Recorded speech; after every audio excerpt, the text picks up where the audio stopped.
So guys, आज मैं बात करने वाला हूँ हाउ कैन यू प्रिपेयर या फिर obtain aldehyde and ketone from 1,3-डाइथाइएन्स। ठीक है, तो यहाँ पे पहले मैं आपको बताना चाहूँगा कि 1,3-डाइथाइएन होता क्या है आखिर। ठीक है, सो 1,3-डाइथाइएन ये होता है C4H8S2, जिसका स्ट्रक्चर कुछ ऐसा होता है, आप देख सकते हैं। ठीक है, सो यहाँ पे हम बढ़ते हैं कि आखिर 1,3-डाइथाइएन से हम कैसे प्रिपेयर कर सकते हैं एल्डिहाइड या फिर कीटोन।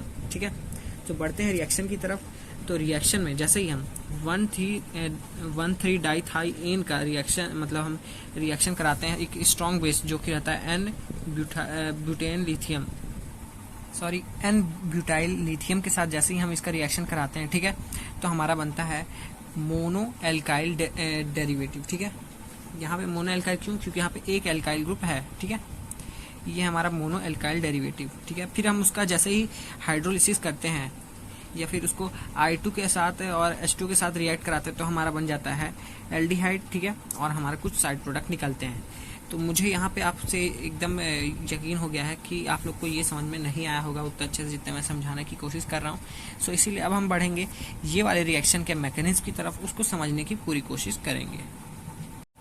तो गाइस, पढ़ते हैं मैकेनिज्म की तरफ। तो मैकेनिज्म में 1,3-डाइथाइएन जो रहता है वो रिएक्ट करता है पहले स्ट्रॉन्ग बेस के साथ जो है हमारा एन ब्यूटाइल लिथियम। ठीक है, सो ये लिथियम आखिर करता क्या है, स्ट्रॉन्ग बेस आखिर करता क्या है? ये स्ट्रॉन्ग बेस दोनों में से एक हाइड्रोजन को निकाल देता है, क्योंकि ये एक तरह के प्रोटॉन ही है। ठीक है, तो स्ट्रॉन्ग बेस क्या करता है, एक प्रोटॉन को निकाल देता है बड़ी आसानी से। तो जैसे ये हाइड्रोजन निकलता है तो यहाँ पे आ जाता है नेगेटिव चार्ज, क्योंकि H+ के फॉर्म में निकलता है। ठीक है, H+ के फॉर्म में निकलता है तो यहाँ पे आ जाता है नेगेटिव चार्ज। देखो C के पास आ गया नेगेटिव चार्ज, और ये देखो, और यहाँ पे Li के ऊपर प्लस चार्ज रहता है। ठीक है, और यहाँ पे इसके पास लोन पेयर आ जाता है। जैसे ये Li निकलता है, ठीक है, यहाँ से, क्योंकि स्ट्रॉन्ग बेस है तो ये निकालने के लिए इसको निकलेगा ही। ठीक है, तो इसके ऊपर आ जाता है नेगेटिव चार्ज और Li के ऊपर रहता है पॉजिटिव चार्ज। तो ये जैसे ही ये H+ निकलता है हमारा, ठीक है, तो ये जाता है यहाँ पे C4H9 के पास, और ये बन जाता है C4H10, जिसको हम जानते हैं ब्यूटेन के नाम से। ठीक है, ब्यूटेन बन गया। अब देखो ये जो हमारा है, अब इसका हम रिएक्ट कराते हैं एक अल्काइल हैलाइड से। ठीक है, तो जैसे ही हम इसको अल्काइल हैलाइड से रिएक्ट कराते हैं तो देखो उसके साथ Li, यहाँ पे मैं आपको एक चीज़ बताना भूल गया कि जैसे ही देखो यहाँ पे C- रहता है। ठीक है, और ये H यहाँ पे ब्यूटेन के साथ ये C4H9 के साथ बॉन्ड बना के ब्यूटेन बन जाता है। तो ये Li जो बचा हुआ रहता है वो यहाँ पे ऐसे ही आपस में यहाँ इसके पास मंडराता रहता है C- के पास, क्योंकि उसको भी स्टेबल होना है आखिरकार। ठीक है, पर हम उसको बॉन्ड बनाने से पहले ही हम उसको RX के साथ वो रिएक्शन करा देते हैं इस कार्बन एनायन का। ठीक है, तो ये जो रहता है ये R+ रहता है, ये C- के साथ बॉन्ड बना लेता है, और ये जो X- रहता है वो Li के साथ बॉन्ड बना लेता है। तो हमारा यहाँ पे बन जाता है मोनो एल्काइल डेरिवेटिव। ठीक है, ये हो गया मोनो एल्काइल डेरिवेटिव, और LiX हमारा साइड प्रोडक्ट। अब जो फाइनल स्टेप है उसको देख लेते हैं आप। सो यहाँ पे फाइनल स्टेप में दो तरह के आप साइड प्रोडक्ट निकाल सकते हो, दो टाइप के। ठीक है, ये आपको दो तरह के दे सकता है। ठीक है, तो मैं आपको बताता हूँ।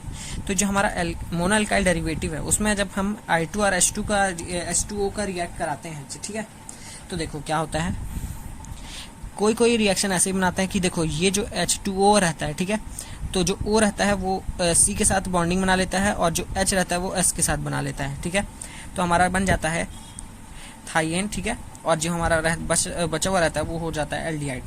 पर कहीं कोई ऐसे ही बनाते हैं इसको रिएक्ट, ऐसे कराते हैं। देखो कि ना, देखो जैसे ये थाइएन है, ठीक है, तो ये दोनों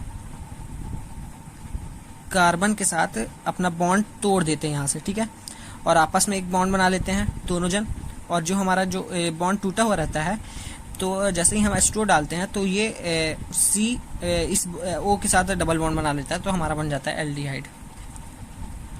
और अगर आपको सिंपल ऐसा जानना है तो देखो H2O क्या करता है, एक H इसके साथ बॉन्ड बनाता है, एक H इसके साथ, और एक O ये डबल बॉन्ड बना लेता है कार्बन के साथ, और ये देखो ये दोनों अलग हो जाते हैं यहाँ से।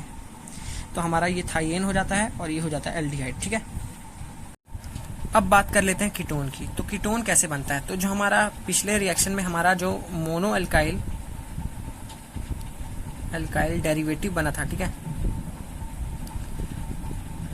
जो मोनो अल्काइल डेरिवेटिव बना था, हम उसको देखो, जब हमें कीटोन बनाना रहता है तो हमें फिर से उसमें एन ब्यूटाइल लिथियम डालना पड़ता है, ठीक है, और एक और एल्काइल हैलाइड डालना पड़ता है, ठीक है। तो हमारा जो एन ब्यूटाइल वो रहता है, एन ब्यूटाइल लिथियम रहता है, वो क्या करता है, फिर से Li प्लस यहाँ पे आ जाता है Li प्लस के फॉर्म में, और ये C को फिर से माइनस कर देता है और एक और हाइड्रोजन निकल के आ जाता है C4H9 के पास और C4H10 बना लेता है, ठीक है,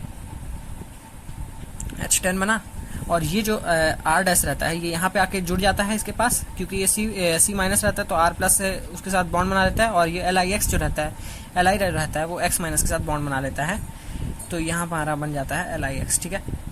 अब जैसे ही हम उसका रिएक्शन I2 और H2O के साथ कराते हैं तो क्या होता है, देखो ये जो I2 रहता है और ये जो H2 रहता है, ये दोनों आपस में बॉन्ड बना लिए, ठीक है, और ये जो हमारा थाइएन वाला ग्रुप रहता है, ऐसे वाला ग्रुप देखो S, और यहाँ पे जो दो बॉन्ड रहते हैं ये टूट जाते हैं और इन लोग के साथ बॉन्ड बना लेता है ऑक्सीजन, और यहाँ पे हमारा बन जाता है R डैश, मतलब बन गया कीटोन।